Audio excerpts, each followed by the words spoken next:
เพิงเด้อห้างเพิงฮ้อนๆใหม่ๆเด้อหักกระปิ้งแล้วเด้อขายอะไรจ้ายายห้างเพิงจากคนสวยยายหัดตะปิ้งใหม่ๆแล้วซื้อซอยยายหน่อยกว่าขายยังไงคะคุณยายพอดีหนูเพิ่งมาจากต่างประเทศได้ผัวพลังน่ะ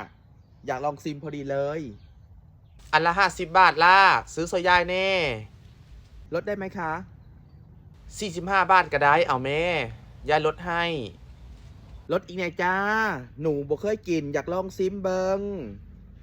เอา40 บาทก็ได้เอาลงไปซีเบิ้งเด้อเอาแม่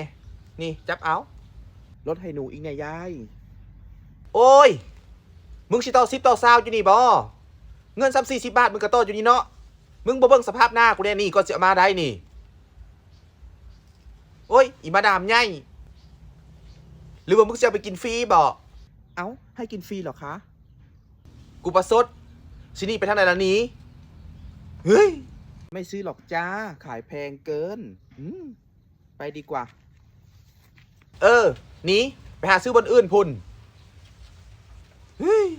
โต้บ่เบิ่งสภาพหน้ากูกวางสิหามาได้